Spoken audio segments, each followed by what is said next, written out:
Hello मेरे छात्रों, मित्रों और विद्यार्थियों। अब हम एक और नए चैप्टर की तरफ बढ़ते हैं जिसका नाम है रिसेप्टर।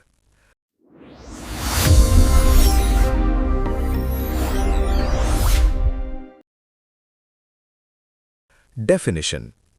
रिसेप्टर्स सेंसरी या एफरेंट नर्व एंडिंग्स होते हैं जो पेरिफेरी में या तो नंगे अनमायलिनेटेड एंडिंग्स की तरह खत्म होते हैं या फिर खास कैप्सुलेटेड स्ट्रक्चर्स के रूप में होते हैं। रिसेप्टर्स स्टिमुलस को रिस्पॉन्स देते हैं। जब स्टिमुलेटेड होते हैं तो रिसेप्टर्स इंपल्सेस की एक सीरीज पैदा करते हैं जो एफरेंट नर्व्स के जरिए आगे भेजी जाती हैं। Biological transducers. असल में रिसेप्टर्स एक ट्रांसड्यूसर की तरह काम करते हैं।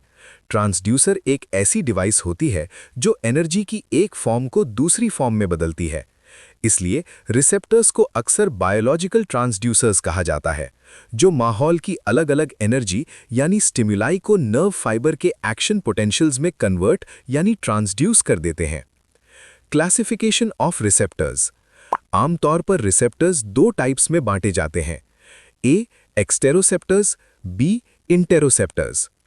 एक्सटेरोसेप्टर्स वो रिसेप्टर्स हैं जो शरीर के बाहर से आने वाले स्टिमुलाई को रिस्पॉन्स देते हैं।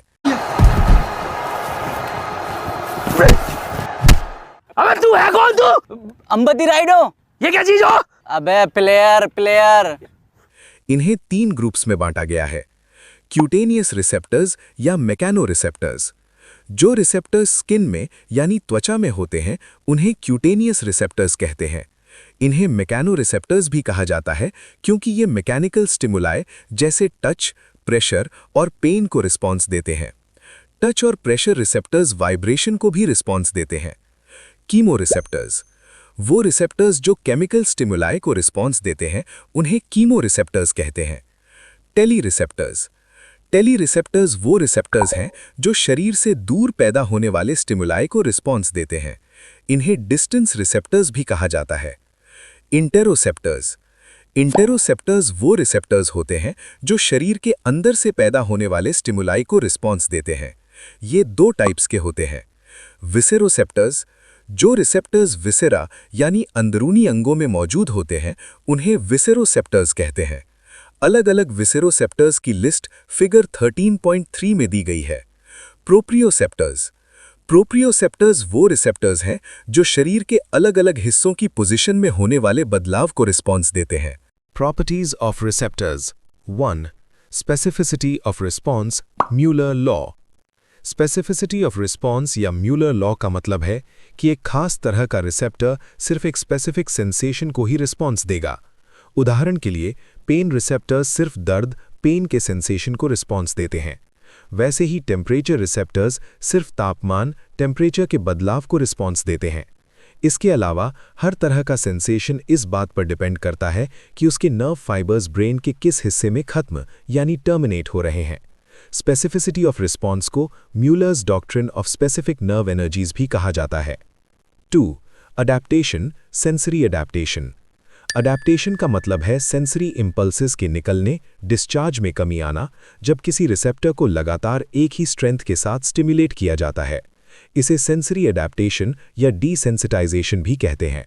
अडैप्टेशन टाइम के आधार पर रिसेप्टर्स दो टाइप्स के होते हैं। 1. फेजिक रिसेप्टर्स जो बहुत जल्दी रैपिडली अडैप्ट हो जाते हैं। टच और प्रेशर रिसेप्टर्स फेजिक रिसेप्टर्स होते हैं। 2. टोनिक रिसेप्टर्स जो धीरे-धीरे स्लोली अडैप्ट होते हैं। मसल स्पिंडल, पेन रिसेप्टर्स और कोल्ड रिसेप्टर्स टोनिक रिसेप्टर्स होते हैं। 3. Response to increase in strength of stimulus, Weber Fechner law. Receptor के स्टिमुलेशन के दौरान अगर रिसेप्टर के रिस्पॉन्स को डबल करना है तो स्टिमुलस की स्ट्रेंथ को 100 गुना 100 टाइम्स बढ़ाना होगा। अरे खाओ ना दबा के, अरे पेल के खाओगे तो रेल के मारोगे, ये बात याद रखते तो आज नहीं ना आती है हालत। ले मिर्ची खा, ये जुबान को तुरसी और कलेजों को फुर्ती देता है। ले कम से कम मरद तो बन जाएगा, भागेगा तो नहीं तुम दबा के। इसे वेबर-फेक्नर लॉ कहते हैं। इसके मुताबिक रिसेप्टर के रिस्पॉन्स सेंसेशन की इंटेंसिटी स्टिमुलस की इंटेंसिटी के लॉगरिथमिक इंक्रीज के डायरेक्टली प्रोपोर्शनल होती है। वेबर-फेक्नर लॉ का derivation R = K log S। यहाँ R = रिस्पॉन्स सेंसेशन की intensity, K = constant S is equal to stimulus की इंटेंसिटी।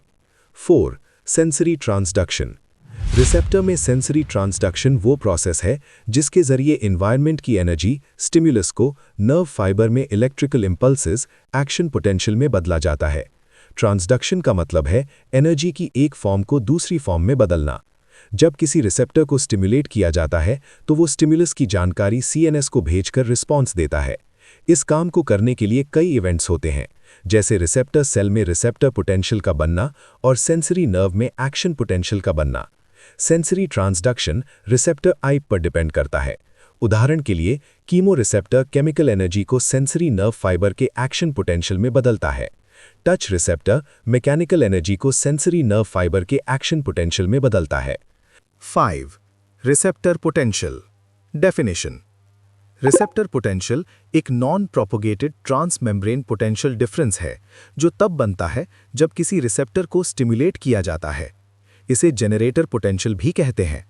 रिसेप्टर पोटेंशियल बहुत कम समय के लिए होता है, इसलिए इसे ट्रांजिएंट रिसेप्टर पोटेंशियल भी कहा जाता है। रिसेप्टर पोटेंशियल एक्शन पोटेंशियल नहीं है, ये एक ग्रेडेड पोटेंशियल है। ये साइनैप्स के ईपीएसपी, न्यूरोमस्कुलर जंक्शन के एंड प्लेट पोटेंशियल और नर्व फाइबर के इलेक्ट्रोटॉनिक पोटेंशियल के जैसा होता है। Properties of receptor potential. Receptor potential की दो महत्वपूर्ण प्रॉपर्टीज हैं। 1. रिसेप्टर पोटेंशियल नॉन प्रोपोगेटेड होता है, ये सिर्फ रिसेप्टर के अंदर ही रहता है। 2. ये ऑल और नन लॉ को फॉलो नहीं करता। Significance of receptor potential. जब रिसेप्टर पोटेंशियल काफ़ी मजबूत होता है, जब इसका मैग्नीट्यूड लगभग 10 मिलीवोल्ट होता है, तब ये सेंसरी नर्व में एक्शन पोटेंशियल पैदा करने का कारण बनता है।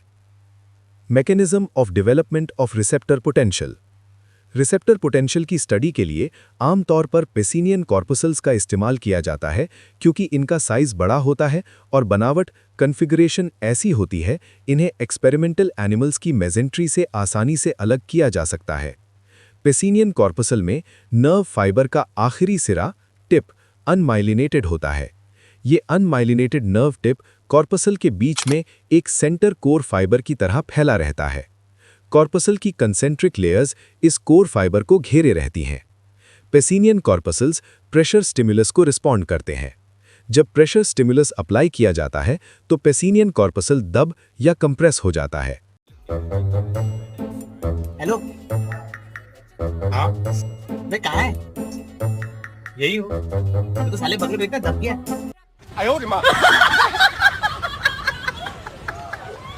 इस दबाव की वजह से कॉर्पसल लंबा हो जाता है या उसकी शेप बदल जाती है।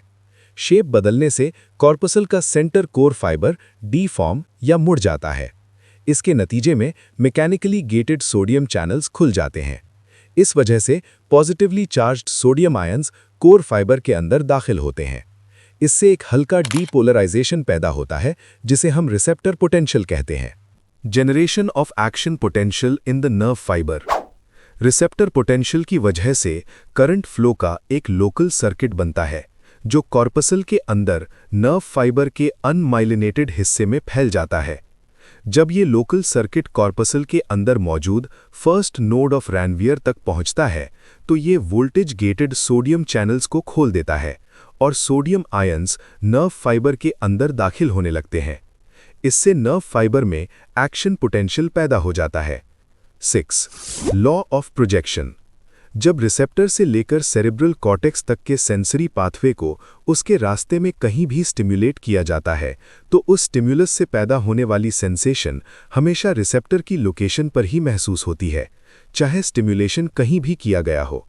इस फिनोमिनन को लॉ ऑफ प्रोजेक्शन कहते हैं। Examples of law of projection. जब राइट सेरेब्रल कॉर्टेक्स के उस सोमेस्थेटिक एरिया को स्टिमुलेट किया जाए जो लेफ्ट हैंड से सेंसेशन रिसीव करता है तो सेंसेशन लेफ्ट हैंड में महसूस होगी, सर हेड में नहीं।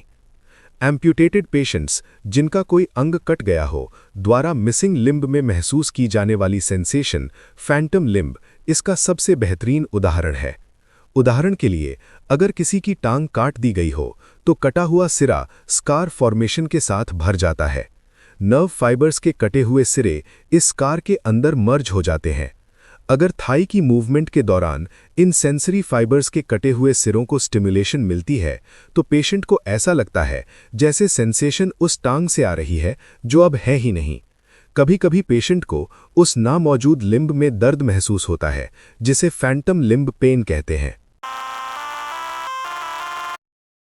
Buy myself another bottle, I don't even check the price. Black jacket on me, looking cute, make sure she looking twice. I don't even wanna go out. It's still cold even when I'm out the house. She wanna play house, what you talking about? I wanna stay out, and I'm just talking out loud. Cigarette the wrong way.